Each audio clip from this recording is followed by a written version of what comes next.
నా భర్త ముప్పవరపు వీరయ్య చౌదరి గారి హత్యతో శోక సముద్రంలో ఉన్న మా కుటుంబానికి అండగా నిలబడి మమ్మల్ని ముందుకు నడిపిన ప్రతి ఒక్కరికి పేరు పేరున ధన్యవాదాలు తెలియజేసుకుంటున్నాను. వీరయ్య చౌదరి గారు బాపట్ల పార్లమెంట్ అధికార ప్రతినిధిగా చురుకైన పాత్ర పోషిస్తూ చీరాల మరియు సంతనూతలపాడు నియోజకవర్గాల గెలుపునకు కృషి చేశారు.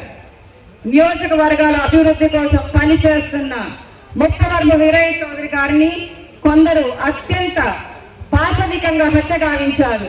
హత్య రాజకీయాలు చేస్తున్న ఇటువంటి వారిని సామాజికంగా వెలివేయలేకపోయినా కనీసం రాజకీయంగానైనా వెలివేయాల్సిన అవసరం ఎంతైనా ఉంది. దీనికి ఉమ్మడి ప్రకాశం జిల్లా తెలుగుదేశం పార్టీ ప్రజాప్రతినిధులందరూ ప్రజలు సహకరిస్తారని కోరుకుంటున్నాను.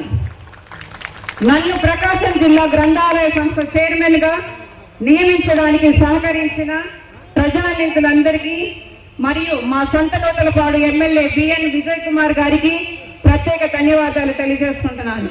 తయారు చేసే విద్యాలయాలు కూడా మంచి పుస్తకం చేతిలో పట్టుకున్న పిల్లవాడు రేపు మంచి పౌరుడిగా మంచి నాయకుడిగా ఎదుగుతాడనే నమ్మకంతో ఈ బాధ్యతను స్వీకరిస్తున్నాను.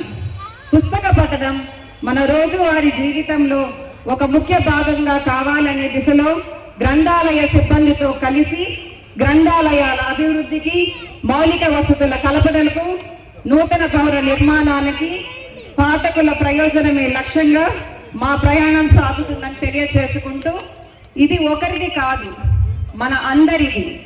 దీనికి ప్రజా ప్రతినిధులతో పాటు అధికార యంత్రాంగం, ఉపాధ్యాయులు, ఉద్యోగులు, రచయితలు, పాత్రికేయులు, పౌర సంఘాలు అందరూ కలిసి రావాలని కోరుకుంటూ, గ్రామ పంచాయతీ, మున్సిపాలిటీలు వసూలు చేసే గ్రంథాలయ సెస్ నిధులను సకాలంలో గ్రంథాలయ సంస్థకు మళ్లించేందుకు తగిన కృషి చేయాలని ప్రజాప్రతినిధులందరినీ సవినీయంగా కోరుచున్నాను.